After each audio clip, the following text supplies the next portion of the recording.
This conference will now be recorded.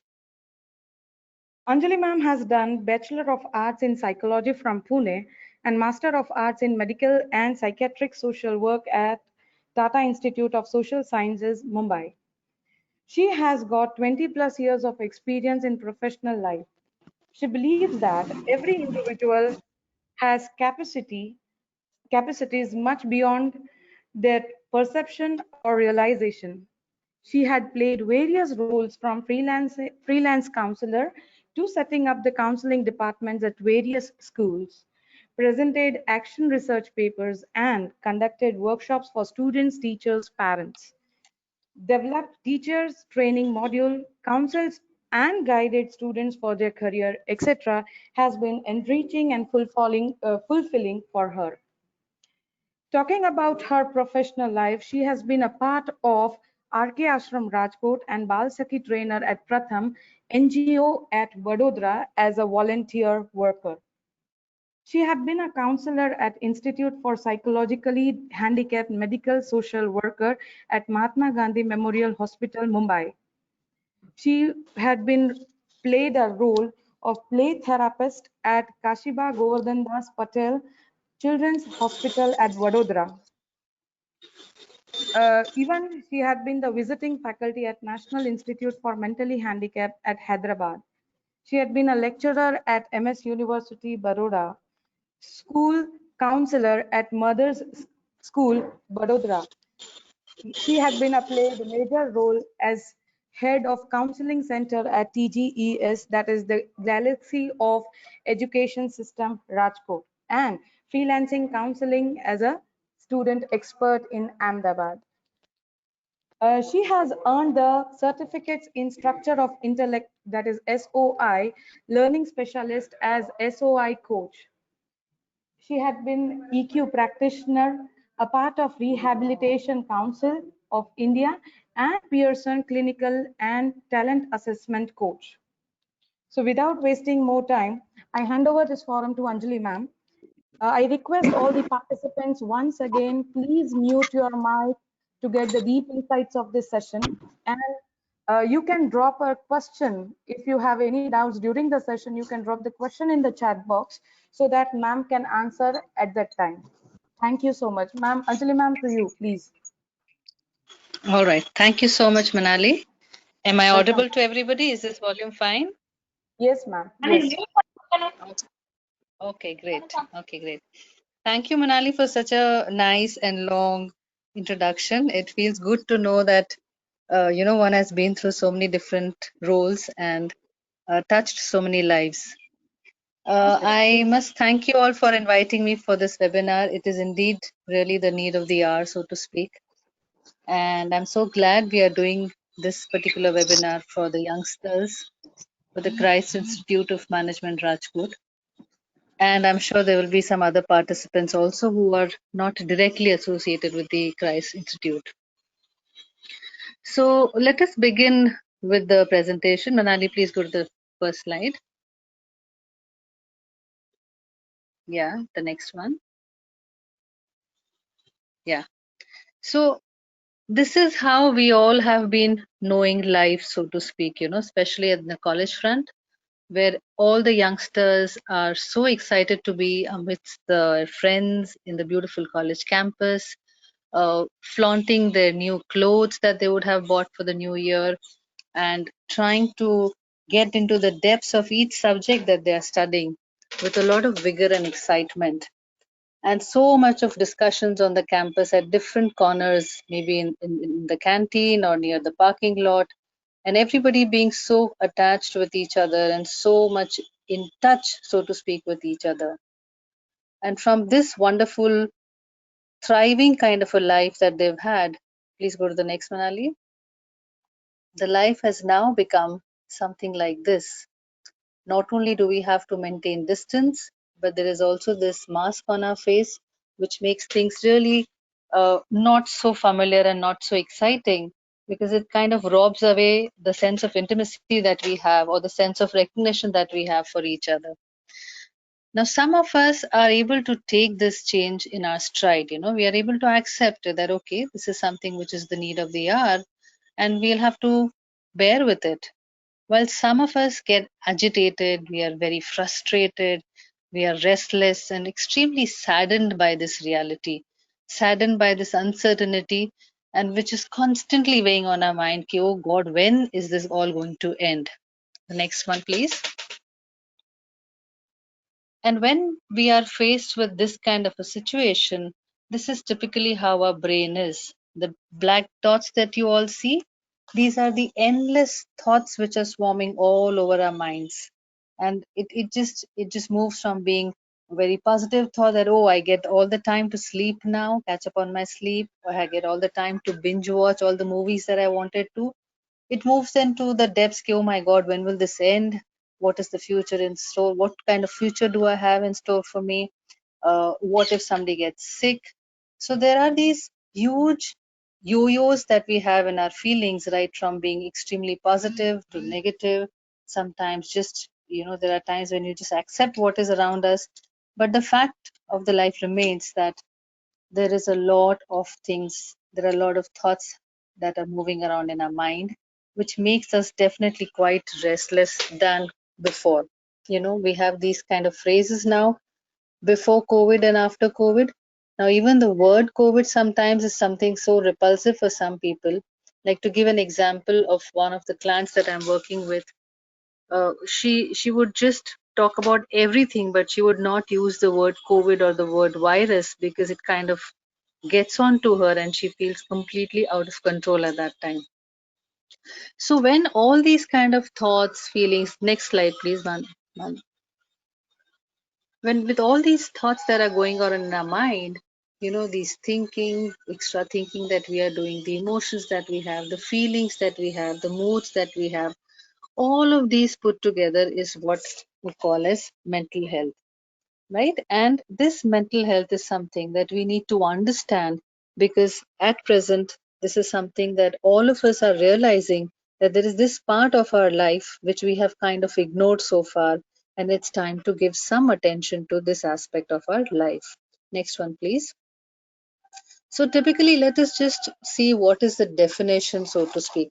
How does the WHO define mental health? As I've stated, it is a state of well being in which every individual realizes his or her potential, can cope with the normal stresses of life, can work productively or fruitfully, and is able to make a contribution to his or her community. Now, what does this mean? There are a lot of words being used over here which basically imply that the person is able to function effectively in the present situation. Let's go to the next one.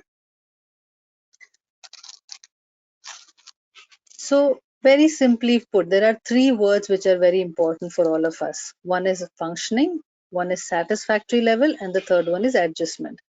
Now, put together, what does this mean? Like I said, that irrespective of what's happening, we are able to function in a reasonably healthy way. We are not getting too low in our moods, or we are just not getting too hyper about our moods, hyper in the sense overexcited about our moods or actions. And even if we are not reaching the state of perfection, we are moving in that direction, we are striving for perfection. And the word adjustment is the most crucial word here, which means that you're able to merge yourself, you're able to accumulate, you're able to accommodate yourself into the present situation, whatever the demand of the situation. If it demands that, okay, you need to work extra, you work extra. If it demands that you need to sit and reflect more about your life, you need to do that. So the word adjustment is really crucial, and that is something that we all have to learn, we all have to take in our stride, and we cannot afford to ignore that. Let's go to the next. So basically, what all of us are realizing right now is, next one, please. Yeah. The point that we all are realizing now is that there are two aspects of all of us. One is the physical one, and the other one is the mental one. Now, if you look at all the people, like all people like us, I would say all of us are fairly aware about our physical selves, about our physical well-being, so to speak. For example, everybody knows that we are supposed to exercise, have a decent diet or a healthy diet. get adequate hours of sleep, that our hemoglobin should be, it should be like at a reasonably good level, that we have to work on our immunity system, that if you get fever you're supposed to rest, if you get a sprain you're supposed to put an anti spray on it. So basically we are very much aware as to what to do the moment there is something wrong with us physically.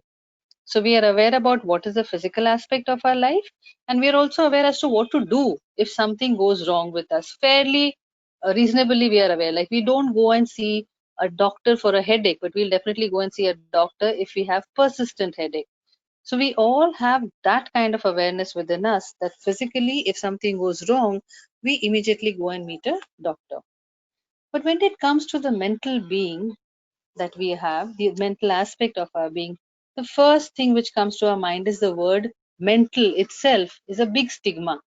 You know, unfortunately, there's a lot of negative connotation to the word mental, which in very loose terms, in very lay terms, in a very slang manner, implies that you are not in your senses, that you have lost it, so to speak.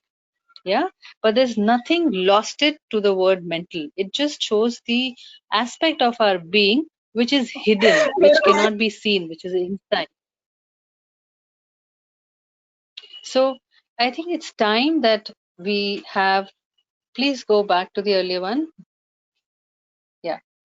So it's time that we start paying attention to the mental being also of ourselves, because otherwise it's like, say, I'm a right-handed person. I'm completely ignoring my left part of my body because I think I don't need it because I'm a right-handed person and I'm doing fine with just my right hand working all the time.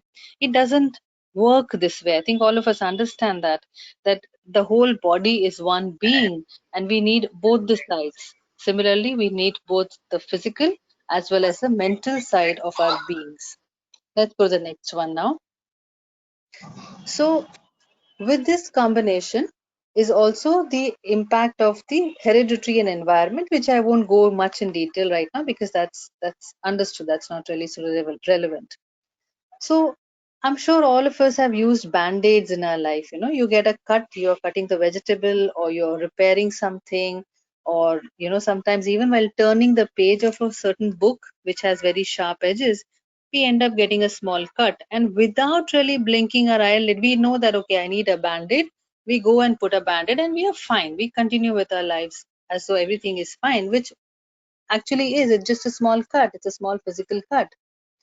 But do we know what we are supposed to do when somebody taunts us, for example, you know, or when somebody ignores us, or when somebody sidetracks us, or somebody rejects us, or sometimes you feel like a failure, you failed in something, or where you feel that okay, I'm not really worthy.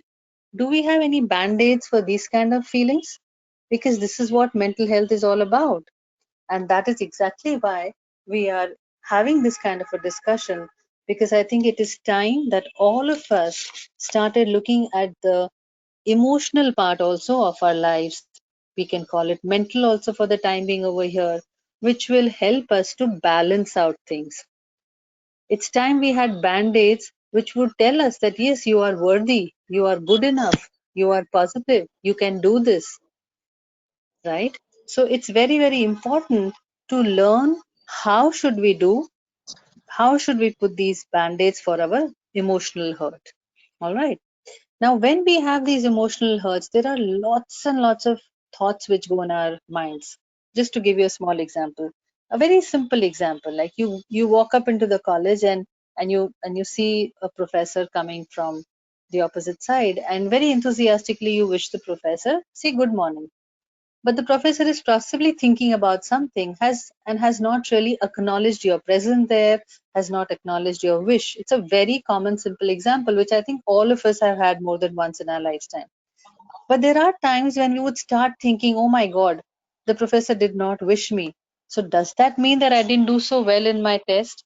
Does that mean that I have probably not passed the test? Does that mean that professor knows that I was really not paying attention in the class today? And then we start overthinking, and it keeps going round and round in our mind, and we start feeling nervous, we start feeling not sure about ourselves, and our confidence is impacted. That's a very simple event, but there are times when we tend to overthink about all this. And in the professor's mind, probably the professor is not even acknowledged, not even seen, because the professor probably is thinking about something else. So it's time we started having some kind of interventions very handy with us in our purses, in our pockets, in our bags, which will help us to deal with these emotional cuts, so to speak. Next slide, please. So, what happens is, with all these overthinking, which whole kind of lots and lots of thoughts, which are not necessarily positive in nature, there is a lot of things which goes on in our brain, and there are times when you feel, what is happening? I'm not really sure of myself. And that is why it is very important to know, okay, what is happening in your brain and why is it happening in your brain. To give you another simple example, suppose you have a tummy ache, you have a stomach ache. Now, it's very important for you to know that this stomach ache is possibly because I have not eaten since morning, possibly because I had, say, pani puri at the roadside yesterday, or possibly because I have done some extra exercise and my muscles are paining in my stomach. You need to know this, because once you know this, you will take the next action accordingly. So suppose if it is a stomach ache which is because of hunger, you will go ahead and eat something and you will be fine. If it is because of something, some kind of indigestion or acidity, you will take an antacid. If it is due to some exercise, you will ensure that you do some kind of work in such a way that your tummy muscles get some kind of relaxation.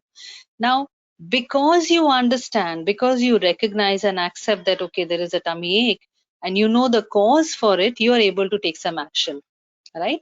So let's try and understand how and what is happening in our brains when we are bombarded with these kind of negative feelings.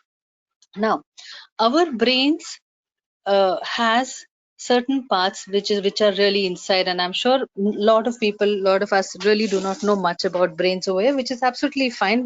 None of us are into that field, but here it's important to know that there is something called as amygdala. It's okay if you don't remember the name. And there's something known as prefrontal cortex. Now, there are these the amygdala is one of the most primitive parts of the brain.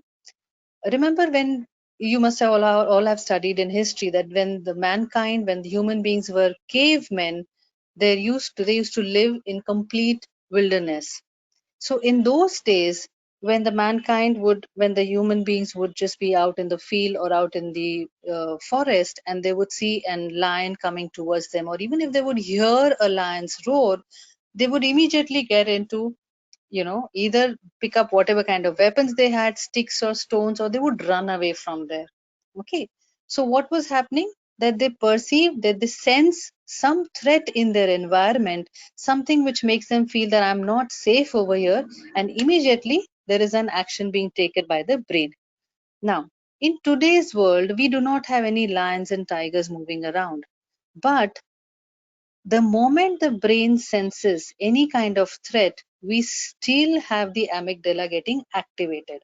So these threats that we experience today are what is known as perceived threat. We think it is a threat, whereas it may not really be a threat. Let me give you one more example.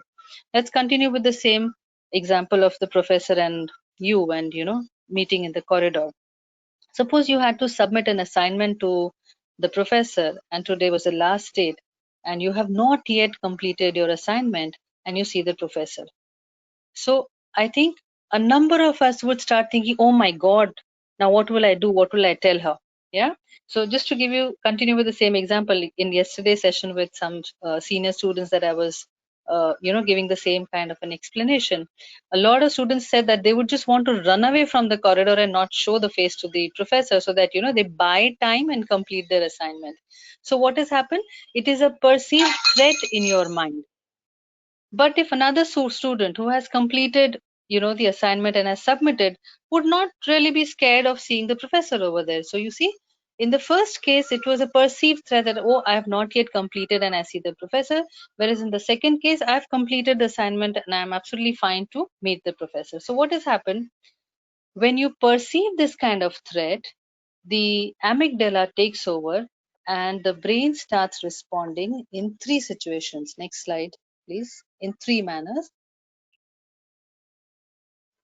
Next slide, please. Yeah. So there is a sense of amygdala hijack, and there are 3 responses that typically we all have. One is called fight, one is called flight, and one is called freeze. All right. Now, I'll give you an example. What does fight mean? Suppose in the college you have a particular assignment wherein you have to break down into simple groups in a particular class, discuss something, and then your teacher says, okay, come and present in front of everybody.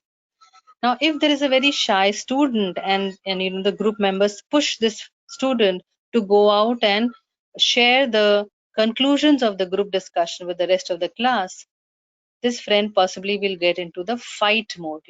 This friend will look very angrily at the group members, ready to punch them, because it is seen as a threat that, oh my god, I'm so shy, how can I go and stand in front of the others and present something? Yeah, so that is an example of fight. Flight is running away, escaping. Say, let's take another example. You've been called for a get together or a party at some place, and you reach there and you find that you don't really know all the people, and they seem to be standing in a big group and laughing and chatting, and you really don't know a lot of them. And then you start feeling uncomfortable, and then you just want to leave the party. You just want to wish the person happy birthday, or whoever's called you, you just want to wish that person, and you just want to run away from there. You want to escape. So that's called flight. When you're not able to, when you're not comfortable in the situation and you're not able to feel fine over there, you just want to run away from there. So this flight is also, this response also happens when you have to do some work and you just want to postpone it. It's called procrastination. That I have an upcoming task, but it is so difficult for me that I'll keep postponing. Like, say example, I have a exam of a very difficult subject. I really don't understand that subject. So I'll keep postponing studying that subject because it's too overwhelming for me, and I get into the mode of flight in this particular situation, right? And freezes when you see somebody and you are not really happy to see that person, in the sense like, you are caught doing something wrong. Say you have kind of said something not so positive about a friend in a group, and then you realize that the friend has heard everything that you've said, and then you're so embarrassed that you don't know what to say. Or typically, again, in the classroom situation, you're sitting in the class and you're kind of listening to what the teacher is explaining, and suddenly the teacher says, all right, come on, you answer, and you are just blank. That's when you're into the freeze mode. Yeah. Now all of us go through this amygdala hijack. Somebody's mic is on. Can you just mute yourself, please?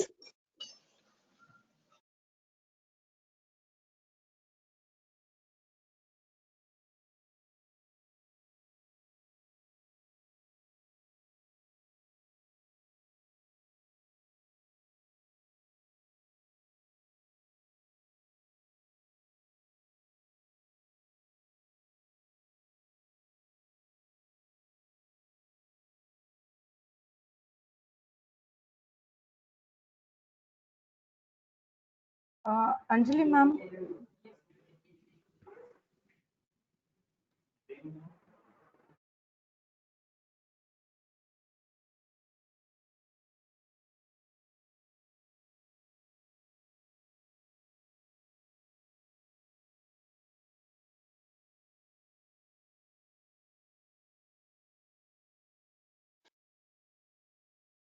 Hello. Yes, madam. Now you are audible. Oh, okay. Do you want me to repeat some points? Did I? You had explained about all these three things of amygdala hijack, and then All right. your voice was not, yeah, audible. Hello. Okay. Okay. Pakistan. Okay. Should I? Uh, could you just request everybody to mute themselves, please? Yeah, we had done the Yes. needful, ma'am. All right. All right. All right. Okay. Yeah. So it's very important for us to understand these three responses of fight, flight, and freeze so that we know what is happening to ourselves in our mind and we know what action to take. So go back to that tummy ache wala example that I gave, that when you have a tummy ache, you know what you're supposed to do, you know what action you're supposed to do. So similarly, when you are into a situation where either there is a fight, flight, or freeze response, you are aware what you're supposed to do. Yeah. And I'll talk about it when we come to strategies. But one of the first things when you get into this amygdala hijack, you realize that you're into this particular state, is to just deep breathe. All right. I'll explain more about this as we go on. Manali, please go to the next one. Let's come to what are the common fears of youngsters today. So now we've got a little bit of background as to what is mental health, what we mean by mental health, and what are the perceived dangers that all of us have in our minds. What are the emotional hurts that we have? And now let's move to the common fears of the youngsters today. The first one is, I think all of you would be able to relate to this, is the fear of not being accepted. They say there are, I've seen this poster in the back of a car which says sabse bada rog kya kahenge log. You see, कि irrespective of what I wish to do, what I am thinking, what I want to do, I am more worried about what others will say for my action, for my speech, for my behavior, for my being, right? So there's always this fear about what will others say. Now, this fear is stemming from the fact that all of us, every individual, wants to belong. It is one of our basic human needs that we want to belong to some community, some family, some system. And any kind of exclusion from this system is something which is seen as a threat in our brains, right? So, some of the common fears, like I said, is most students will think, what will others say? Like, suppose I will not be accepted by my friends if I don't dress up in a certain way, for example, or if I don't talk in a certain way, or if I don't support a certain ideology. What will others say? What if I'm rejected by them? Where will I go? What will I do? So that's one of the biggest fears in the youngsters today in India. And this sense of vulnerability is so strong in them, which does not allow them to open up about themselves. you know what does that mean? That suppose I am not feeling so good, can I tell my friend? Will my friend think that I'm a weakler? Will my friend think that I'm not good enough? So those are the kind of thoughts which do not allow students to share their problems. And everybody goes around thinking, oh, life is good, life is fine, and I am fine, and it's everything is just fine. But actually, within the minds, there's a lot of chaos going on because people are not able to share what is happening in their minds, and there is this intense fear of not being accepted. Let's go to the next. Hello, ma'am. The Hello, yes. Can you hear me? It is it necessary to is it necessary that we should follow some ideology to be a part of a group? Okay. I don't. Okay. Can you just type out in the chat box, and I will take the questions as we go by. I will respond to your Okay, question right now, but I would appreciate if you put it in the chat box, and we'll take it one by one. okay, ma'am. Okay. Yeah. So your question is it important to believe in certain ideology in order to be accepted by your friends? Now, well, the answer is yes and no. The reason being that there are times that depends what is that group all about. If that group has come together because of a shared ideology, then for you to be a part of that group, you need to believe in that ideology. Otherwise, you would be a complete misfit, right? But suppose it is a group of just friends, your classmates or your school friends, or say your family. Now, in that situation, it is not necessary that you believe in a certain ideology. For example, typically in a family setting, very, very typical example I'm giving, the seniors in the family would believe in the ideology that early to bed and early to rise is how you live your life, right? But youngsters like you would say, no, the life starts at 10 o'clock at night. I can't sleep by 9:30, 10. So there's a quite a difference in the way you're looking at life. But that does not mean that you don't belong to the family. I hope you're getting my point. So it depends on what kind of a group you want to belong to, and whether it is necessary for you to follow the same ideology. Like I said, if it is a group meant to believe ideology and work as per that ideology, then you need to believe in that ideology. All right. I hope I've answered your question. And rest of the questions, I would appreciate if you type it out in the chat box or leave it at the end when we can keep the session open for question and answer. All right. Let's go to the slide which is being reflected right now. The other fears that people have. Now, the other fear, very intense fear with most youngsters experience is failure. It could be failure about the exams, it could be failure about the future, it could be failure of not being a good, brother or a sister, not being an appropriate son or a daughter. In any relationship, in anything that you do, that fear of failure is so intense that it kind of robs them of giving out their best performance in whatever they are doing. You can in fact do a quick reflection within your own self also, that in a particular exam, for a particular exam, suppose you've been too scared about failing that test. Compare that performance as against a performance where you were confident and you had studied well, and you hello, can you hear me? Yes, ma'am. Everything is going good. Okay, okay. So you compare your performance in one test where you've been very scared of failing. You've really not been able to give your best because that constant fear in your mind that, oh, what if I fail, versus a performance where you've been confident and you've studied well and taken the test well. You will yourself realize that when you're under that immense impact of, oh, I will fail, what if I don't do well, I won't get good marks, what will my teacher say, what will my parents say, what will my friends say, that whole loop of thought which goes on and on and on. In that situation, you're obviously not going to do well. So when we come to strategies, we'll talk more about this, how we deal with it. But right now, let's just understand that failing is something which is a very common fear amongst all youngsters. Now, when I say this, I have a lot of parents who come around and say, no, no, ma'am, we completely disagree with you. My child fails, he comes back home, watches a movie, and goes to sleep. Now, if there are parents listening to this, I'll just say one thing to them, that your child, if the child has failed, is coming back home, watching a movie and sleeping because he is in a state of flight and fight. Remember the amygdala hijack?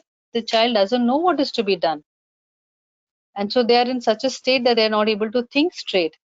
Plus, expressing disappointment of having a failed of having failed an exam is different for an adult and different for a youngster.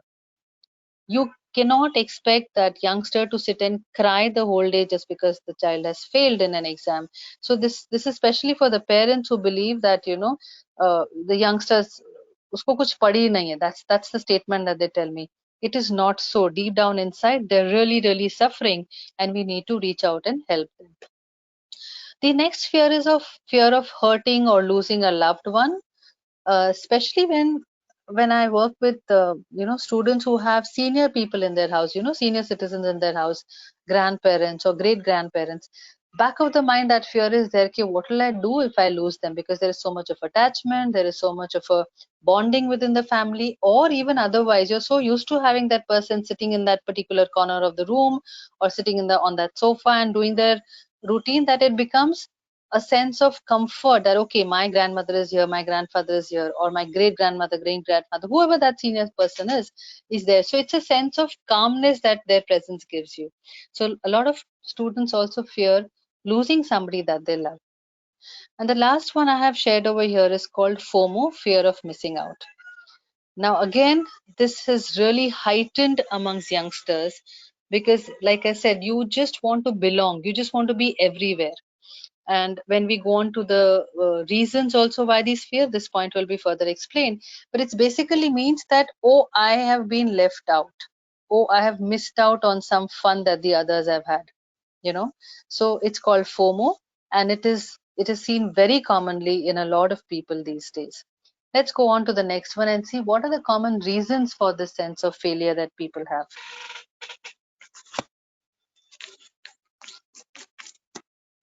Yeah. So one of the common things, and all these reasons are not exclusive, means they are not complete. They're not in watertight compartments. They're all linked with each other. So all of these points that I have written over here, they are all linked with each other. So let's begin with the first one, media onslaught. What I mean by this, I think you all can make out from the picture above, is that we are constantly bombarded with so much of information from different forms of media that it can get overwhelming. For example, I experienced this when Italy was going through a lot of cases, and there was the second wave in Italy, and there were so many deaths happening. So there was so much of an onslaught of reading about COVID that it became very overwhelming. And then it started coming in the newspapers, and every WhatsApp video or WhatsApp chat, sorry, or any Insta, all kinds of messages we were getting that, okay, if you are feeling overwhelmed, you need to stop listening to this news. Yeah. So media onslaught is one reason for getting immense fear attacks, so to speak. The other line, which is related to media, is that there's a very thin line between the virtual and the real world. Now, when you are, say, for example, when I work with youngsters, I see that they're constantly on Instagram, Facebook, Snapchat, and there are people posting such lovely pictures, talking about, I've been here, I've eaten this, I've done that. So you start living into that world. You start hanging on to that one like button, which will mean that, okay, you have been accepted by the others.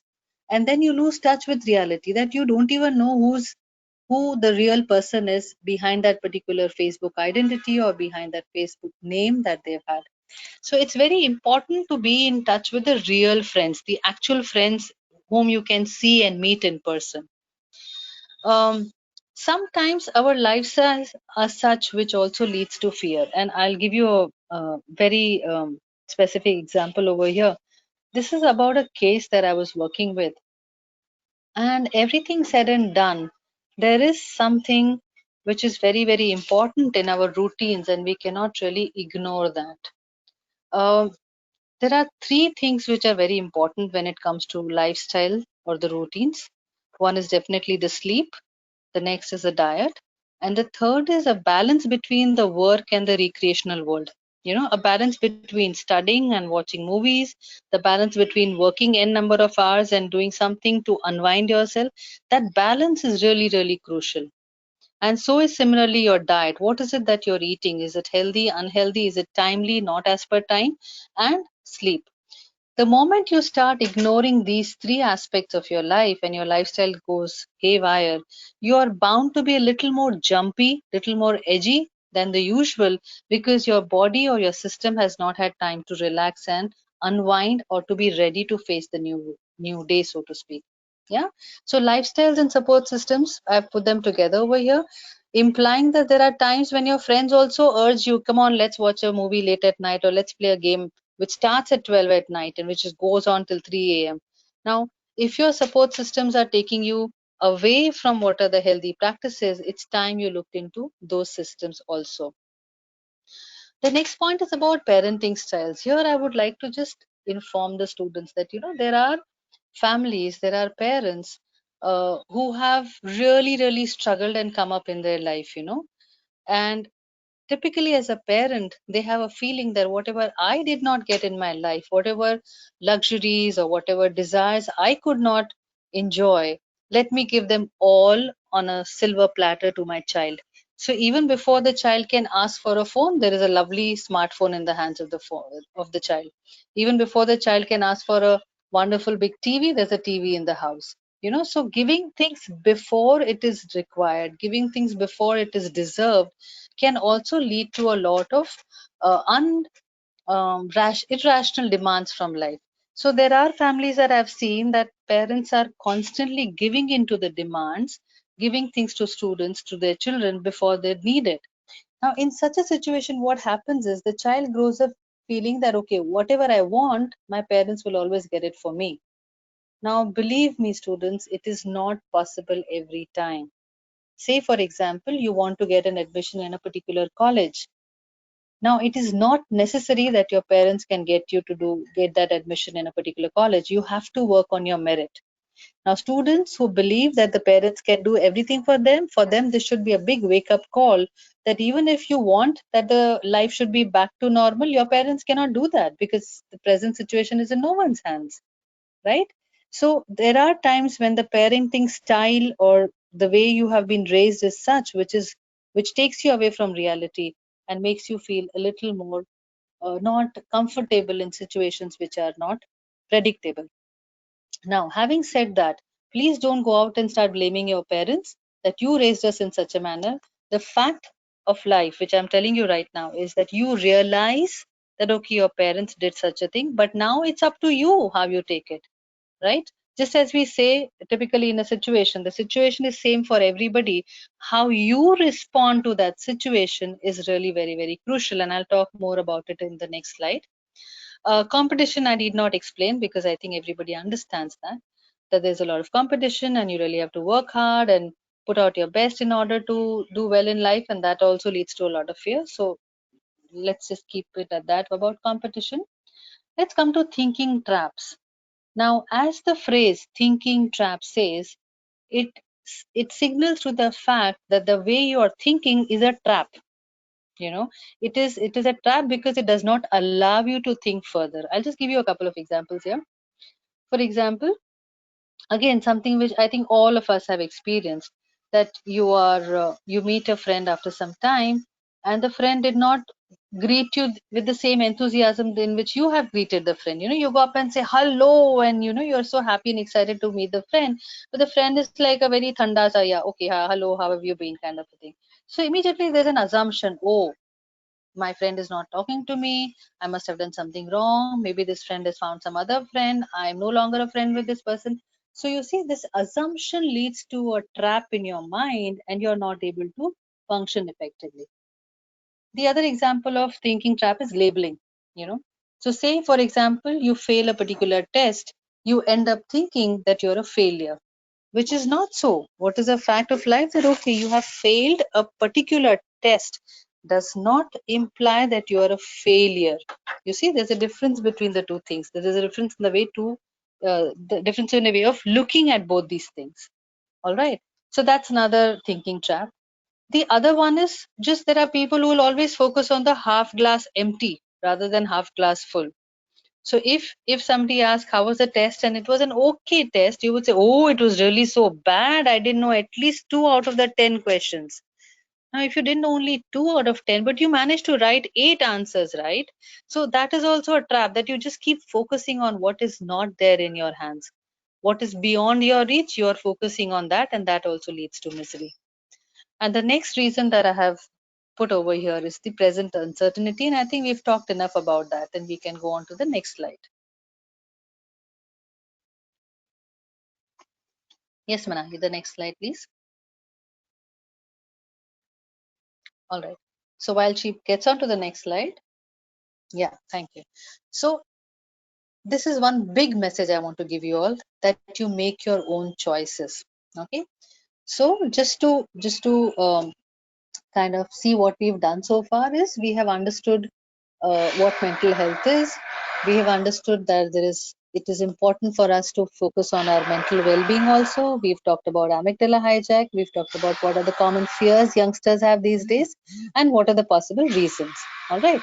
Now we come to one of the major things is that every individual at every given point, not strategies, please, the earlier one here. Every individual at every given point has a choice. Okay. Let me give you a simple example, a very, very typical example. Suppose you all go out to eat ice cream in the evening. Okay, whichever is your favorite ice cream shop, you go there.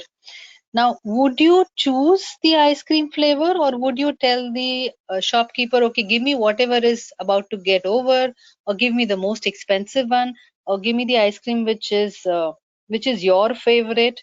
Would you say that, or would you say, okay, I seem to like strawberry ice cream, please give me strawberry ice cream? You see?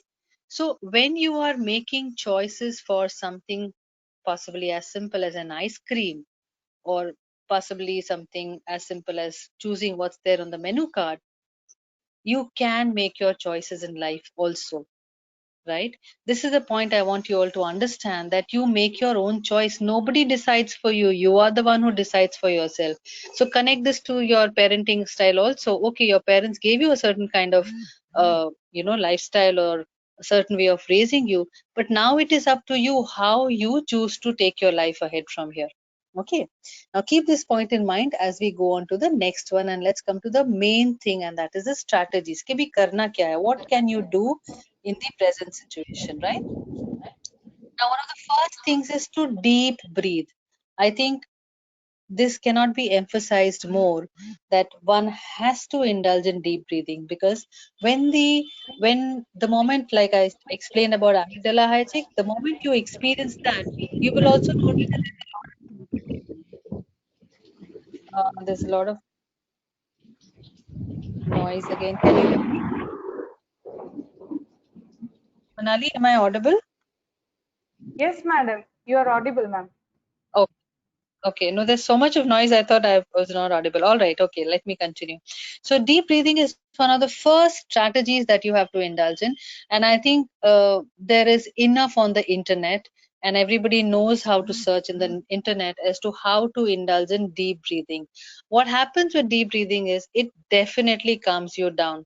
I've done this exercise with children as young as 7 and 8 years old, and they themselves are able to use it. I've just finished with a workshop with them, and they are able to use it in a situation which makes them a little scared, or which gives them a lot of anxiety, and it is one of the most basic things that you can do in a situation. So the moment you indulge in deep breathing, it will give you a bit of a time, that pause, to understand what is happening and then take some action based on that. Understand that, okay, I seem to be anxious over here, I seem to be a little worried, I seem to be a little edgy, or I think getting angry. That pause will help you to understand what you're feeling, name that particular feeling, so that you know what action to take. Connect this to that tummy ache that I talked about. So when you take the pause button, you know what is happening to you, and your action will depend on that, right? Just as I said, whether you should go and eat something, or go and take an antacid for your acidity, you decide on that. Same way, when you pause, you are able to understand what is that anxiety about, what is that anger about, and you are able to do something. The next is very simple strategy. Please go to the next one, which I think, if you look at people around you who, next slide please, who pursue certain hobbies, you will find that they are much more better, much more calmer, less agitated, less frustrated than the other people. So pursuing hobbies is one of the most important things that you can do very easily in the present time, because you have all the time in the world. So it could be either reading a book, it could be indulging in some kind of sport, whatever is possible, uh, writing your journal, doing some artwork, or singing, dancing, or even taking care of pets. There are a lot of work which is happening in the society about pets. You know that pets also need some taking care of. So it could be pets, or it could be old people. Anything. Just pursue. Just follow. Identify a hobby and follow that. Next slide, please. Now, there's a lot of research done in to find out, okay, what is it that keeps a person calm, what is it that keeps a person agitated. Okay, so building resilience is something which is crucial for every individual to learn, because it is this resilience which will help us to sustain ourselves in any situation. So what does resilience mean? Resilience basically means your ability to fight back, to sustain yourself in any given situation. Yeah.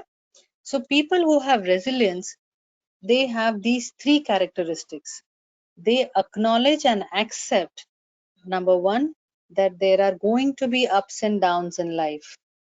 So they have no unreasonable demands from life, that okay, every time I will get only a like, every time it will be a green signal for me. No, there will be red signals for you, and sooner you accept this, the better it is for yourself, right? So there are some people, right, on the, and when they are driving on the road, and the signal goes from green, it goes to orange, and then it goes to red, right? That's how the signals move. So when it is moved from green to orange, there are some people who will still try and cut it across because they don't want to stop. They want to feel privileged, and they want to feel that, okay, I will do what I have to do, and I will decide what I have to do. It doesn't work like this. There are systems which we have to acknowledge. There are bound to be places where you will have to stop. There are bound to be situations in which you will not get what you want. Okay, so people who are resilient will acknowledge and accept this fact, number one. The second one, which I talked about earlier, that you always have a choice. And the sooner you accept this, the better it is for you. Now, there are two, when I tell students about this, there are two responses that I normally get. One, an immense sense of power, so to speak, that, okay, I can choose what I want to do. I can choose that I pay attention in the class, or I can choose to daydream in the class, right? So this is one response that I get from students when I tell them you always have a choice. One is of sense of power, and the second one is a huge sense of fear also, that, oh my God, whatever I've done in my life is because of the choices that I have made. So I better be careful, you know. So these are the two sides of the same coin that you have to understand. And the third simple fact in people who have resilience is they focus on what grows, what you want to grow. What does this mean? That any behavior, any thought which you want to grow, and if you focus on it, it will grow. It is as simple as that. It's like, if you think you can, you can. If you think you can't, you cannot, right? So what you want, if you focus on what you want, definitely what you want will grow. Suppose you want that, okay, I need to become healthy and I must exercise, and you focus on exercising, you're bound to be healthy, you're bound to build your muscles which you've been wanting to, right? So it's important that we build our resilience in this manner. I think I've been talking quite a lot. Let me take a few questions before I end with my slides over here. Manali, I'm open to questions if people have any. Ma'am, you have already dropped their questions in the chat box. Can I tell one Okay. by one, or else you will be Yes, able to? please. I'm not able to see from here, so it'll be nice if you can tell me, if you can ask me. Sure, ma'am, sure. The first question from Ravina Gadvi is how to remove negativity from mind. Okay. Good, Ravina. Very nice question, and a very basic one which needs to be answered. So, Ravina, when you are saying how to remove negativity in your mind, so the first thing which is really positive is that you realize that there is negativity in the mind, that insight, so to speak, that awareness ki bhai, yes, I am thinking in a negative manner. Because there are times I've seen people who don't even realize that they have negativity, right? So first, give yourself a pat on your back that you realize there is negativity in the mind. Second, like I just said, if you keep focusing on only the negative aspects in life, you're bound to increase that. Okay. As soon as I finish with this round of questions, the next is a small exercise I will do that will also answer your question. So, one is focus on what is positive. What is it that you have? I think I will hold this question for a while, Ravina, and when I do the next couple of slides, I will be able to answer your question. So, stay on, and we will uh, be able to respond to your question just when I finish the next few slides. Manali, take the next question, please. The next question is from Mansingh Deharia. Mansingh is telling Hmm. how we can balance our professional and personal life during such pandemic time. Okay. What was the name of the person you said? Mansingh Deharia. Mansingh. Okay. Okay, Mansingh. Mansingh, very relevant question, very appropriate in today's time. And I'm assuming you must be working, and that is why this question would have come up in your mind. Now, it is a fact that because of this work from home condition that everybody is in, there are no really working hours, so to speak, and the laptop is always on, the phone is always on, you're always available to the office that you belong to. Now, it's very important in such a time that you set your own rules. You set your rules that, okay, I will be working from this time say from 9 o'clock to 6 o'clock, or whatever time frame that your company expects you to work in. And after that, I will not. Okay. So in case your office does not have these rules as yet, maybe you can initiate, you can suggest that let us have a rule that let us work from a certain time to a certain time, because I'm sure the pinch is being felt by everybody who's in the office. So first and foremost, get into the routine. The moment you get into the routine, the other 2 points that I talked about, your diet and sleep will also be regulated by you, not by the company, not by the office. And as soon as you're able to do that, you will find a better control over your own self. Now, if you're working 8 hours or 9 hours, please make sure that at least minimum 1 hour you indulge in some activity of your choice. Now, it could be some recreational activity that you sit and watch a movie. It could be that, okay, you sit and pursue one of the hobbies that you must be having. And if you don't have an active hobby, think what is it that you like to do? What is it that gives you pleasure? What is it that helps you to relax and indulge in that activity? I'm sure just beginning with these two couple of steps, you will be able to strike a balance. I hope I've answered your question. Let's take the next one, Manali. Yeah. Next question from Ravina Gadvi again. How to Okay. get rid of from overthinking? Okay. I think I'll leave it once I do the next slides. I think I'll be able to answer Ravina's questions. Okay. The next question is from Shinjo Jose. How do I stop emotional stress? Can you repeat? Your voice is Yeah. cracking. Hello. The next question is from Shinjo Jose. How do I stop emotional stress?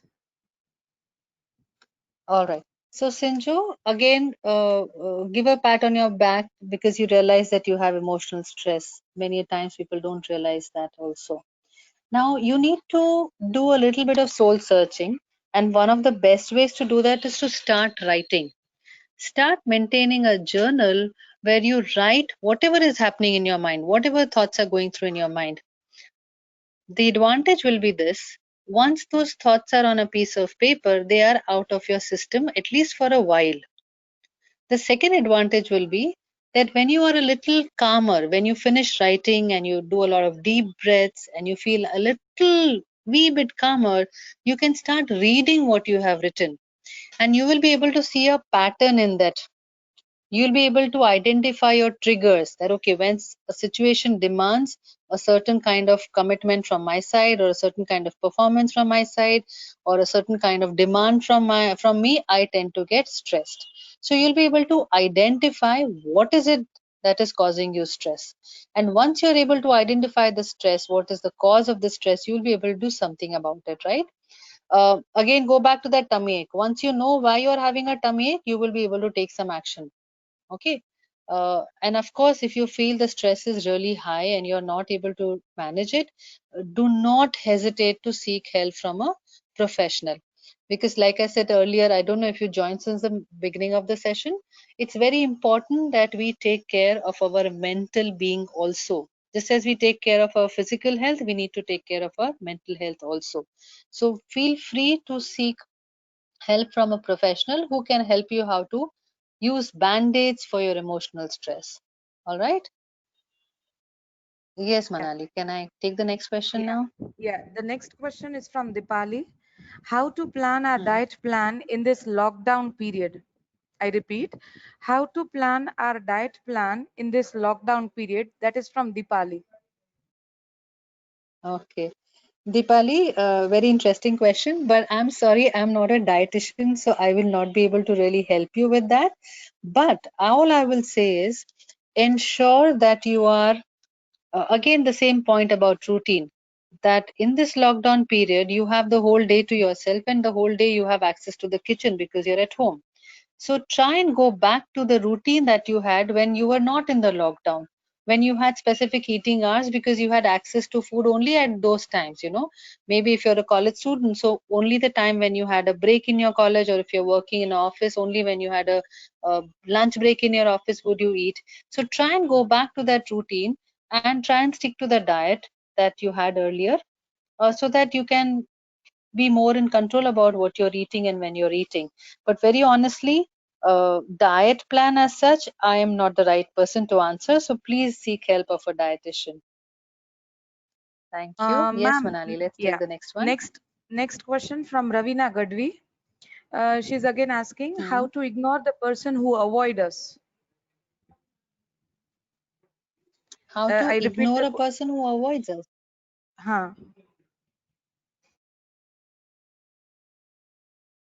So the person is already avoiding you. So how, I mean, I'm sorry, I'm not able to understand the question. The person is already avoiding you. So there's no question of ignoring.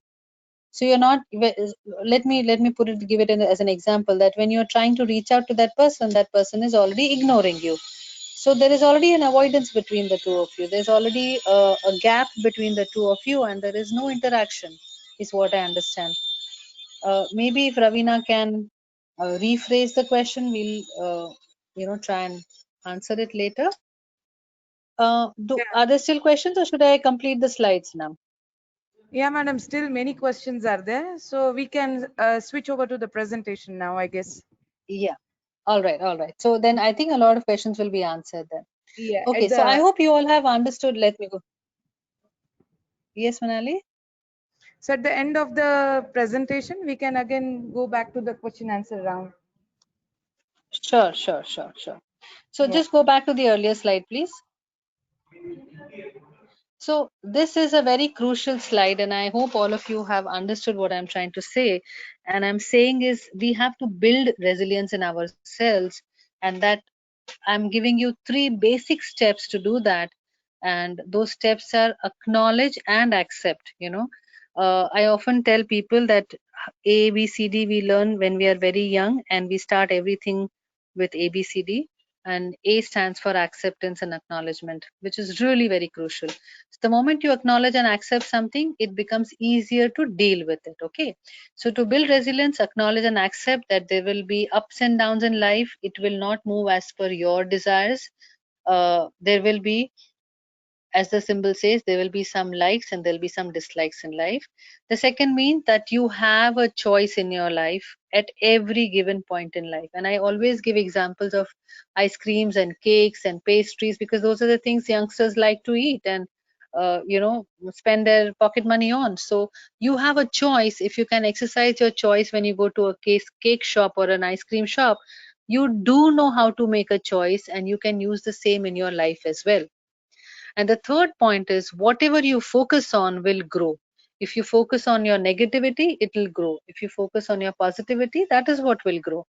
And there's another word which nowadays, if when you see the self-help books or articles, this term called mindful. you know if you are very aware of what you are and where you are, it will make a lot of difference in choosing whether it is a negative thought or a positive thought. Okay, let's go to the next one. And I would really like all of you to spend some time and do this exercise, and I will stop talking for 2 minutes so that you can do the exercise. Make two circles as there are these on the presentation. The outer circle has everything in it which you cannot control. Things I cannot control, you will write in the outer side. And in the inner one, the smaller one with the blue line that I've drawn, you will write things I can control.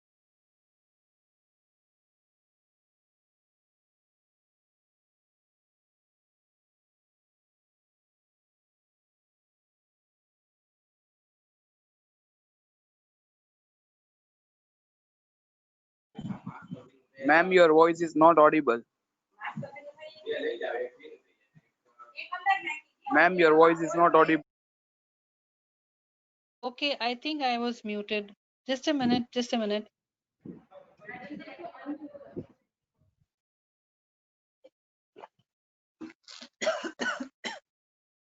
Hello, Can you hear madam. me now? Yeah. Can you hear me? Yes, ma'am. Okay. So sorry. So it'll be interesting if all of you can just think about things that you cannot control and make a list of it, and things that you can control and make a list of it. So I'll give you a few seconds to think and write down. So I will mute myself for those two couple of seconds, and let's see what you come up with.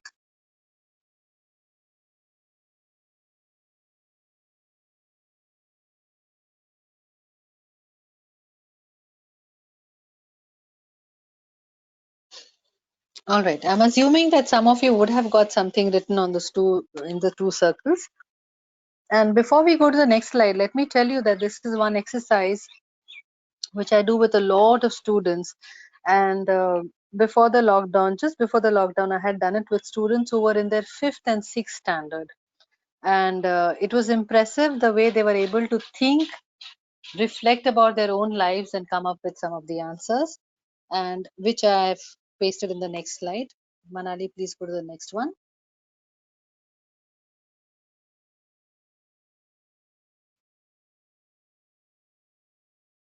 Yeah.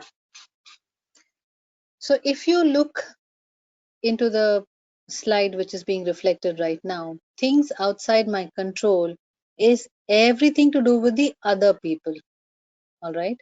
How other people think, what their words are, what their thoughts are, what their feelings are, what mistakes they make. Everything to do with others is outside our control. And everything which has got to do with me is in my control. My thoughts, my emotions, my efforts, my reactions, my time, my words, my actions, my presence, my behavior, everything that you think and do and say is completely in your control. You see? So when I was telling you that when you have a choice, this is the kind of choice that you have in your life. So from this moment onwards, now that you understand this, you realize that you are in complete control of your life. You decide what to think. You decide whether you want to focus on the negative or you want to focus on the positive. So, Ravina, I'm partly answering your question right now, that if you know that there are negative thoughts in your mind, can you very consciously start looking at what is going good in your life? What is positive? And it can be as simple as the fact that you are living in a house, there is food on your plate, there is fan above you, you're kind of protected from bad environment. Even those basics which we take completely for granted is something that we can be more conscious about. All right. So this is something, if you all, I hope you all have done this exercise. You should do this every now and then, because then you will feel more empowered that yes, I can control, and no, I do not have any control about how the next person behaves. All right. Let's go to the next one. Yeah. Now again, along with this is another very important point that you need to be aware of. See, self-talk, as the term says, is something that we talk with ourselves 24/7. All right. There is not a single moment in our life when there is no thought in our mind, unless one of us is a saint here and has indulged and can meditate in such a manner that there are no thoughts in the mind. Okay, we strive to reach there, but I think at present, whatever number of people all of us are here, we have not yet reached there, is what I would like to think. So, our self talk is what you are constantly talking with yourself. And being in touch with this conversation that you have with yourself is again a very important skill that you need to pick up. And the simplest way of doing this is just to sit quietly and, and just think, okay, what am I thinking? What are those thoughts? Be aware about it. Many a times when I start this exercise with youngsters of your age, they'll say, I don't know what's happening in my mind, I don't know. So you hide behind that I don't know. Right now, two things over here. One, if you want to get out of the present discomfort that you're having, you better know what you're thinking, and you cannot hide further under this banner of I don't know. That is one. Two, there are often times that we think in terms of images, pictures, visualizations, and not necessarily words. So, see what kind of a picture flashes in your mind. That will tell you what your self talk is. And only one question you can ask yourself over there is, whatever I am thinking, is it helping me or is it harming me? So, is your self talk helping you or harming you? Is something that you need to think about. All right. Let's go to the next one. Yeah, this is a very interesting one. Probably some of you are aware about it, and those of you are not, I will just explain. The first square on the left hand side, which has a dot on it. Yeah, uh, this was an exercise done by a teacher in a college like yours, and the teacher has said this is a test, and you will be given 5 minutes to write what you see on the paper. All right. So the teacher timed the whole test and she said, okay, your 5 minutes start now. And in those 5 minutes, she just kept walking around in the class without answering any of the questions. Students had a lot of questions, but there's only one dot. What are we supposed to write? She just repeated her instruction. Please write what you see on your paper. So, and you will be graded for this. The moment this whole question of grading came, all the students started writing. Okay, likhna hi hai, chalo, let's start writing. So the answers were like, okay, there's a black dot in the center of the paper. Maybe it should be a little left. Maybe it should be a little right to become on the center. Maybe it is too small. Maybe it is too big, and this black dot is spoiling the beauty of the white paper. And all kinds of things were written about the black dot. So as soon as the 5 minutes were over, the teacher took the papers and read out each of the responses of the students. And it was realized that everybody wrote only about the black dot. Nobody mentioned anything about the serene white blank paper. You see what I'm trying to say? That we focus only on what we want to focus. We focus only on what is coming, what is hitting you. We forget the background. Like I said just now, we forget the pleasures that we have, of simple pleasures of life, of having a fan or an AC or clothes or food to eat, or basic comforts of our life. We ignore that and we just focus on one thing, and that is, oh my god, when is the lockdown going to get over? You see? So learn to focus also on things which are not very obvious, things which we take for granted, and get into the habit of being grateful about it. See, the next picture is about gratitude jar, which says, give thanks over there. Now, again, this was an exercise I did with students of 7th and 8th standard in a particular school. And believe me, it was such a mind shifting exercise and such a beautiful exercise. I think you all should try and do this. So take any jar, any box, any bag, any plastic bag, anything that you have in which you can put small chits. Okay. Every day before you go to bed, write 3 things that you are grateful for. It could be as simple as that, oh, my mother made lovely vegetable for me today. The sabji was really, really tasty. It could be something as simple as that. Or it could be as simple as that when I was standing at the balcony or when I was standing at the window, there was lovely breeze coming inside the house. It could be as simple as that to, oh, I got a scholarship, or I heard from my professor, or anything big. Yeah. So make it a point to write 3 things that you're grateful for before you go off to bed. And after 7 to 8 days, open this jar, open this bag, and see what all you have written. And I'm sure, Ravina, your negative thoughts will gradually, definitely turn into positive thoughts. You know why? Because through this process, through this exercise, you will learn to focus on what is positive in your life. Because you know that, okay, at the end of the day, I have to write 3 things. So the moment something nice happens in the day, you'll say, I will write about this in the gratitude jar tonight. Right? So very, very important. Please be aware where your focus is and indulge in this simple act of being grateful about what you have in life. Okay. And in the end, the last slide, please. Yeah. The last is again one of the most important things that we need to do is to be compassionate towards our own self. See, it's so easy to blame ourselves, so easy to punish ourselves because, I am bad, I'm not good enough, and why did this happen to me? I must have done something. So we are constantly very, very angry, snappy, not so good, not only with ourselves, but also our immediate family.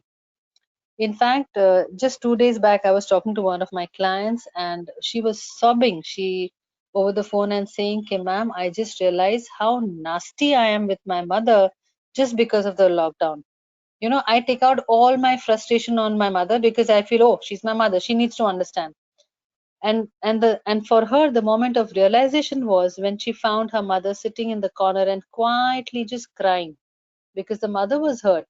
Why was the mother hurt? Because the daughter was nasty with her.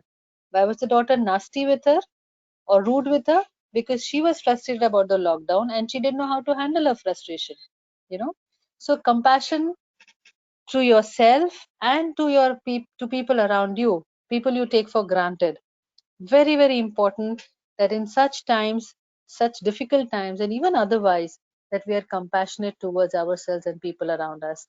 And imagine if all of us start doing that, the ball will start rolling. There'll be less fights, less stress, less emotional hurt, and definitely the world will be relatively and definitely a little better than what it was earlier, right? So I would like to end on this point. Thank you once again for inviting me. I hope you all have got something, and I'm ready to take questions. Yeah, ma'am. One question from Himay. Ma'am, if our Yes. hobby does not have any or less scope, then what? Huh. Well, it doesn't matter because that hobby is something very important for you, because that hobby gives you the joy, a sense of satisfaction, a sense of pleasure, which will help you to be efficient in whatever you are doing. Let me give you an example. Suppose I have a hobby of, say, doodling, just drawing something on a piece of paper. Now, this hobby may not have any anything which will give me a lot of recognition or a lot of money or a lot of applause, so to speak. But the very fact that I sit and doodle helps me to calm myself down. And when I am calm, I'm able to do my work really well, for which I'm appreciated. So you see, Himay, how the flow goes. So even if outwardly there is no appreciation for your hobby, you must indulge in it. You wish, I wish you would indulge in it because it gives you the pleasure, right? I hope I've answered your question, Himay. Ma'am, next question is from Kavita Jarial. Ma'am, Hmm. sometimes your parents unintentionally are the cause of your stress and disrupted mental Hmm. health. And it is Hmm. not because you want certain things from them, Hmm. but Hmm. because you expect them to understand you and you Hmm. always find them not there for you emotionally. This Hmm. makes Hmm. you really feel miserable because you Hmm. see your friends having good relations and all this understanding between them. So, coping Hmm. up and staying around them becomes really difficult, and this just Hmm. affects your mental health. And the worst part, you can't even do anything about it because you know they won't understand, and you know it's because you have tried it in past. This becomes worst Hmm. during this time, the time of lockdown, Hmm. because otherwise it is easy to ignore this and focus on the things, other things. But for now, we are bound to live together. What should one do about this? Okay. Kavita, I can understand your agony because you are saying that you are not able to get along with your parents, or your parents are not able to understand you, and you expect them to understand you and be there, so to speak, for you. And because of the lockdown, you are forced to stay with them, and that gets a little overwhelming because there is no other distraction or outlet for you. Um, so, Kavita, I hope you have understood one point from the presentation, which I want you to understand if you haven't as yet, and that is the point about choice.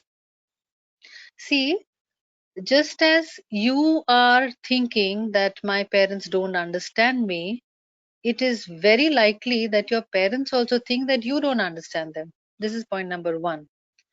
Point number two, you are you because of the life experiences that you had given to you by your parents. All right. So, with your understanding, with your insight, can you for some time during the day look at the world from their point of view?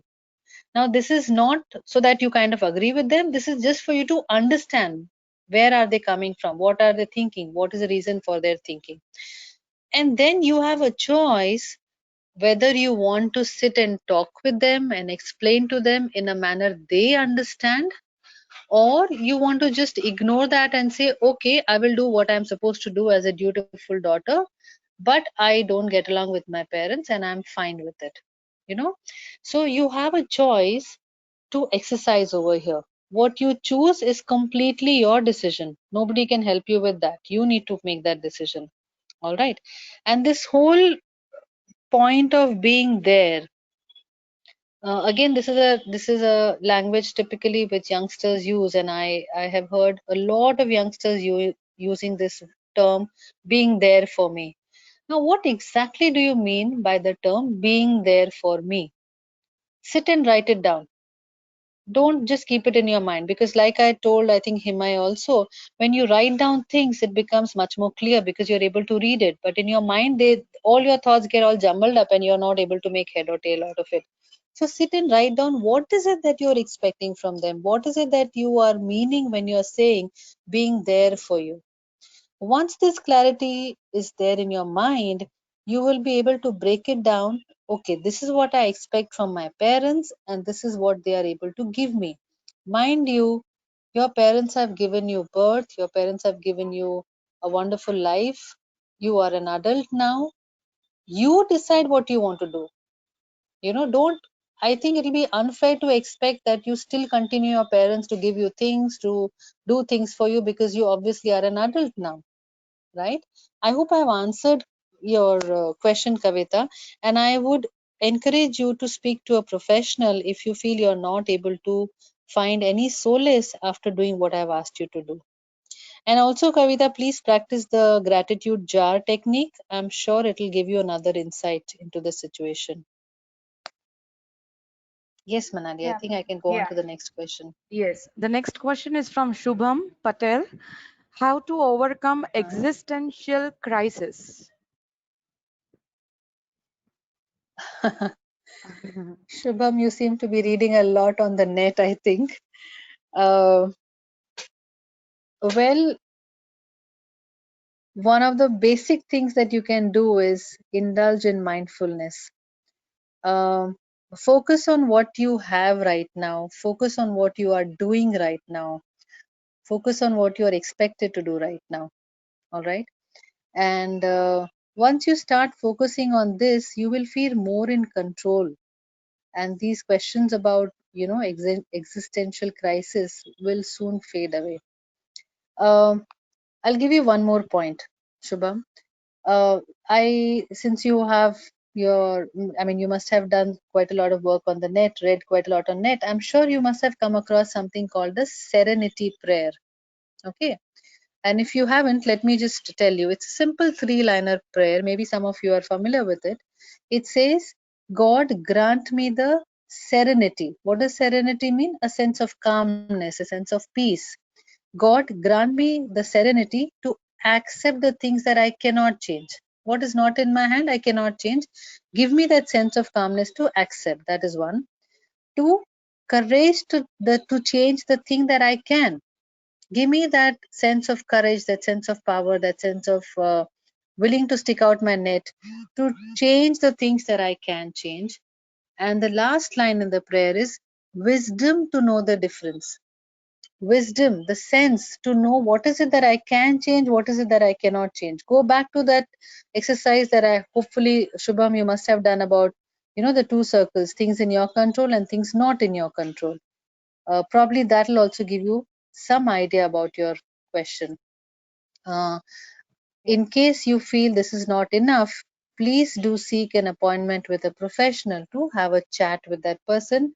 And maybe you won't need a lot of sessions, so to speak, but just to sit with somebody who can explain these points to you more in detail on one-on-one basis. All right. Thank you, Shubham, for your question. Ma'am, next question, we have Yes, a ma'am. few more questions. So next question is from Bhumit Lathia.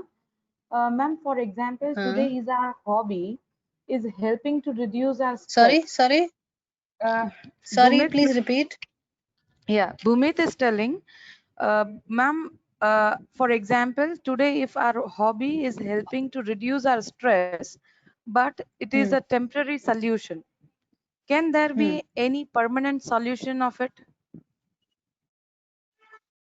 Permanent solution of what? Stress. Yes, to reduce the All right. stress. Okay. So, Bhumit, I hope you were there throughout the session. You pick up any of the strategies that I've mentioned that I've discussed over here, and you see which one really appeals to you, which one really applies to you, which one gives you the the result, so to speak, of feeling a little more calmer and de-stressed, and indulge in that practice. So it could be either a hobby, it could be building your resilience, it could be focusing on your self-talk as to what are you thinking, is it helping you or harming you. It could be the gratitude jar, it could be the focus that you have, is it on negative, is it on positive, is it that being more compassionate will help you. You pick up any of these strategies, start using them, and let's see what you get out of it. And again, if you feel you do not get results, please don't hesitate to seek any kind of professional help, because stress, believe me, is going to be a part of life. It is already a part of life. There is not a single person in this world who does not experience stress. And basically, when you look at the word stress and try and understand the word, what is stress? Stress is that gap between what you expect, what you want, and what you have. It is very simply, to put it very simply, this is what stress is. It's the gap between what you want and what you have. Now what we want and what we have, that gap is always going to increase. So suppose you have the best motorcycle in the showroom, you will want the next best which is there in the bigger showroom, you know. Or if you have the best of the Adidas shoes, you will want to have the best of next bigger company shoes. So what you have and what you desire, that gap is, it's up to you how much you're going to allow that gap to increase and how much you're going to allow that stress to be a part of your life. So I hope at least one of the strategies you have completely understood and you're willing to implement in your life so that it can help you. I hope this has been helpful, Bhumit. Yes, ma'am. Next question is from Miss Lakshmi. How to Yeah. comfort students who suffer emotional trauma due to personal Uh, affairs? yeah. So, Lakshmi ma'am, you're a teacher and I'm so glad you're here. This shows that you're so compassionate towards your students. So, yes, when as teachers we realize that, okay, there are students who are undergoing some kind of trauma, it is one of the best and the most important things that you can do is to reach out to them and talk with them. And talk in the sense not to them, but with them. Have a word with them.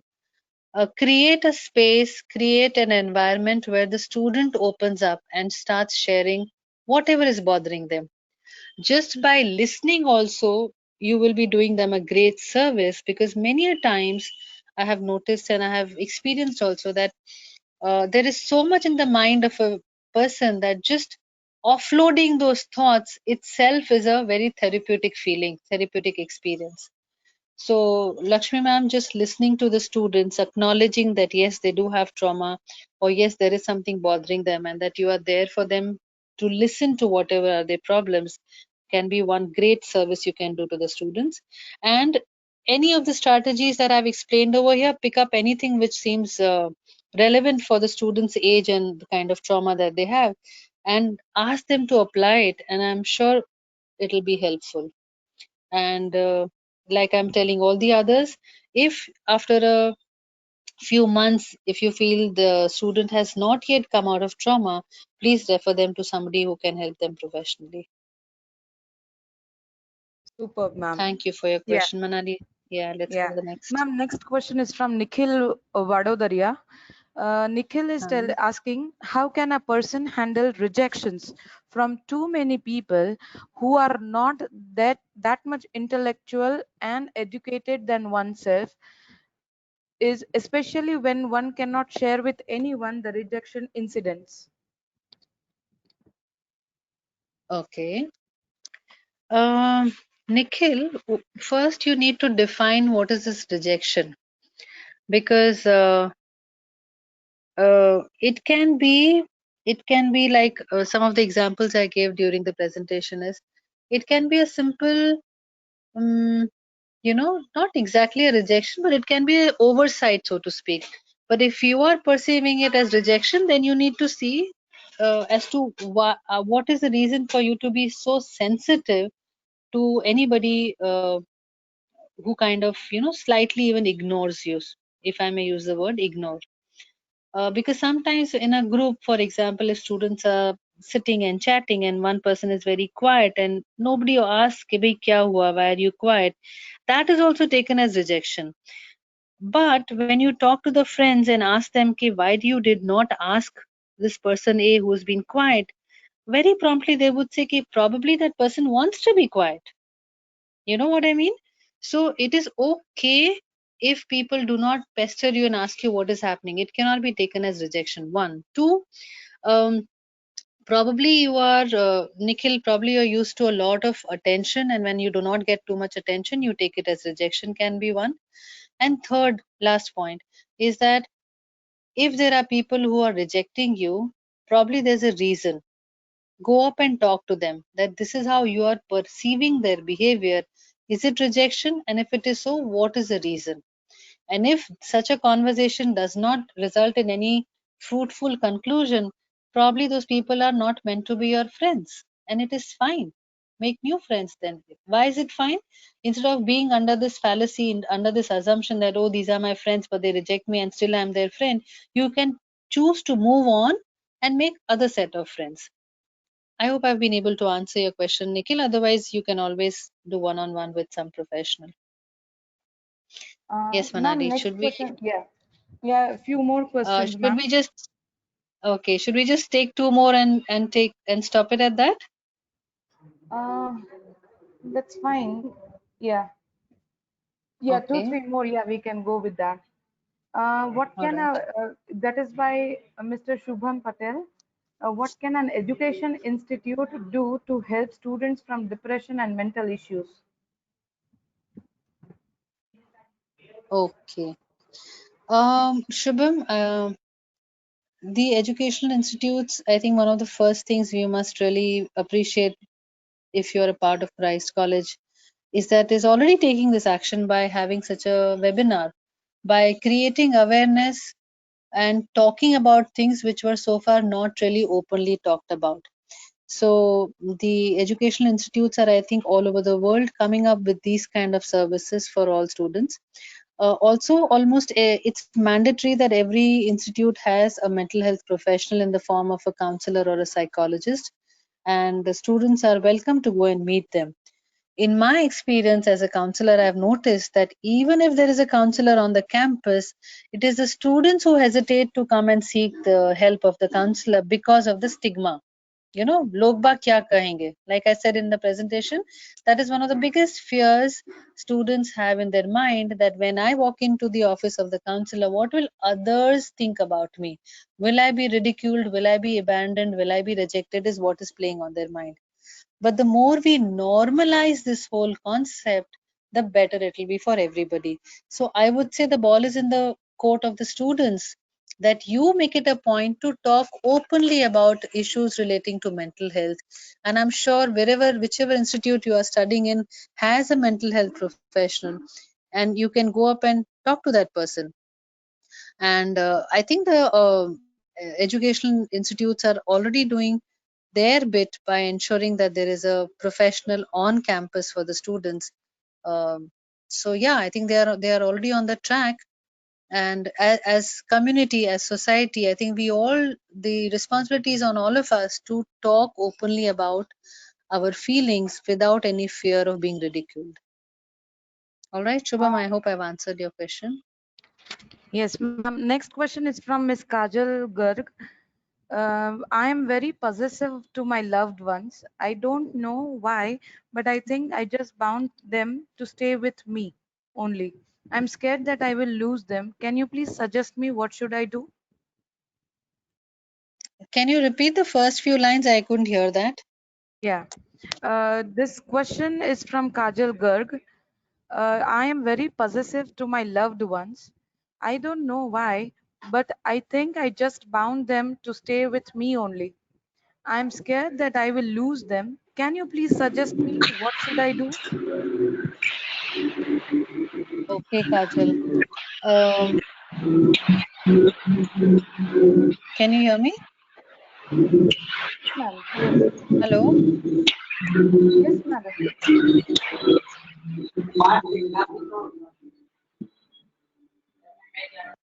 Hello. Yes, madam. Yes, madam. We can hear Can you? you. Yeah, yeah. Okay, fine. So, Kajal, I'm glad you realized that you tend to be so possessive about people you love. Um, so this is the first step. We have passed the first step, that is of awareness, realization. Now the second is to deal with your own anxiety. You don't want to lose them. Absolutely understandable. Nobody wants to lose their loved ones, but you cannot expect them to stay with you all the time, because that may not be possible, and that is very often not possible. Why may not? It is very often not possible. And when you insist on doing so, please remember that you are stifling their own growth. For example, say a child in this group of your loved ones, if you insist that this child remains with you all the time, do you think this child will ever learn to be independent, ever learn to live without you, ever learn to manage his or her own affairs? So I think there is a lot of selfishness in this whole process, and you need to identify that and work on it, because you realize, I think the fact that you're asking a question is you realize that what you're thinking is incorrect. So deal with your anxiety. It is stemming from your anxiety, your insecurity. So let us work on your insecurity and your anxiety, so that you do not indulge in wanting to be possessive all the time. I hope I've Yeah, answered your ma'am. question, Kajal. Yeah. Yeah. This is from Miss Mansi Kakkar. Thank you for Mhm. your such a informative session. What can we do to control temper? Likewise, I am focused, in fact, can errors-free multitask, and am indeed grateful for what all I have. But those 5 minutes of temper is something cannot work upon. Anything you can guide me with this? Sure, Mansi. Now, uh, so I'm glad what you are saying, that you are mindful, you are gratitude, you are grateful for all the things that you have. That's wonderful. You also say that you are able to multitask. Now that is a debatable point, but we won't take it up right now. Now, when it comes to anger, uh, just do a bit of soul searching, do a bit of reflection, and find out what is it that you are angry about. All right, that is step number one. Step number two, anger is basically stemming from the fact that you are wanting to do or say something, and there is some hurdle coming in between. You are expecting, you are demanding either something from yourself or from others or from life, and you are not getting what you are demanding. That is what is leading to anger, right? So find out, what is it? Are you expecting something from your own self, from others, from life? What is it? First identify that, and then we can work on finding out how we can change our attitude towards it, because this is a demand that you have, right? And when you have this kind of a demand, you will find out, as I explained in the self talk point, that it is something that is hurting you. And would you like to still continue to hurt yourself at the cost of getting angry, or would you like to shift your thoughts to something different, something more rational, so that it helps you? Okay. uh, so Mansi, do some soul searching and find out what is it that you're angry about, and follow what I just shared with you. Yes, Manani, let's go to Yes. the next question if there are. Probably this should be the last question. Okay, the last question is from Sheldon Dias. Mhm. Sheldon Dias is asking, ma'am, how do I get over breakdowns and failure? How do I get over? How do I get over breakdowns and failures? Get over breakdowns and failures. All right, all right. Hmm. So, Sheldon, you know something? One of the best things that happens sometimes in our lives is a kind of a breakdown or a failure. And I'm reminded about Steve Jobs. Um, when you read about him, or when you look into his life, he has confessed that the fact that he was uh, kicked out of his own company, Apple company, which he had founded, it helped him to come up with something beautiful thereafter. So sometimes these breakdowns and failures are like stepping stones. So you know that, okay, if I do such a thing if I do something like this, it is going to lead to some kind of failure. So at least I now know that I should not be doing this particular thing. So you know what you're not supposed to do. So then you can focus on what you're supposed to do, right? This is more about the doing part. Coming to the trauma in the mind, that those negative feelings in the mind, and of any kind of a breakdown or a failure. Again, you can do one of the exercises that I shared with all of you right now, the exercise about the two circles. Find out what is in your control and what is not in your control. So if the breakdown, I'm thinking breakdown in terms of relationship over here, and I'm assuming that. So breakdown would, in relationship, again, you can do this exercise and identify that if there is something not in your control, which the other person is intending to do, there is very little you can do about it. So the first thing, A for acceptance, is something which is required. Once you're able to accept that, then you will be able to move on. Otherwise, like a loop, how you have your playlist on a loop, the same song goes on and on again, the same thoughts will go on again and again. You'll have to very consciously break that monotonous vicious cycle of thoughts so that you can bring in some fresh thoughts in your mind and focus on those fresh thoughts, which will help you to overcome that sense of breakdown. All right? Yes, ma'am. Yes. Ma'am, shall we All right. go with the last part? I guess no more Okay. questions now. All right. That's nice. Yeah. So Yeah, last part as in? the gratitude. You said gratitude jar, so we will also go with that gratitude jar. Sure, sure, Yeah, sure. thank you so much, ma'am. On behalf of Christ Institute of Management Rajkot, you have honestly filled our brain with ideas and look into the matter what matters the most. So honestly, your professional thing has actually helped everyone to get or else to fill the gap between what matters and what we need to look on it. Your few takeaways were words has the power, so you need to focus on the positive points. Your best part was the nature, it's related to the physical, and nurture, it is related to the mental, and that's you, that's we. Fear of missing out leads to the joy of missing out to go into the reality. I really loved your example that if you have failed for a particular exam, doesn't mean you are failure. So stress is actually we are taking stress, but it is actually the gap between what you want and what you have. So actually, ma'am, we made a right choice by having you on this platform. So I thank our director, sir, our principal, sir, Dr. KJ Thangachan, for giving the green signal to this wonderful webinar, which has given some insights to the needy ones. I even thank my colleagues who has helped being a part of this webinar directly or indirectly. Once again, ma'am, I thank you all. I even thank all the participants who had been wonderful and to make more interactive sessions. So it was very nice. And Madam and Anjali, Madam, we got very good feedback about you. That the session was Mm-hmm. very helpful and it was amazing and informative. So even you got many good appreciation. You can see from the in the chat box as well. I'm afraid I can't see nothing in the chat box. I was, as we had decided, I thought I will take the questions myself, but I Yes, cannot see anything in the chat box, unfortunately. it is available. Yeah, Probably if you could just Thank you, send it to ma'am. me later. You're yeah, welcome. yeah. So, Yeah, all and right. for the participants, you will get the feedback link in your mail, and then you will get the certificate through mail itself. Thank you, madam, once again for having Thank the you, Manali, wonderful for session. inviting me. Yes, Madam, yes. it's our Thank you. I pleasure. enjoyed it so much. No, I Yeah, also enjoyed it, and it was nice.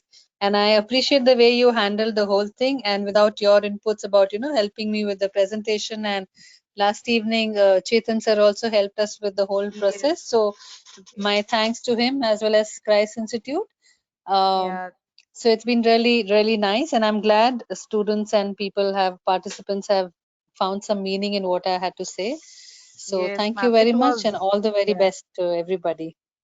Thank you so All much, right. ma'am. Thank you so much. Yeah. My Yeah. pleasure. Thank My you so pleasure. much. Yeah.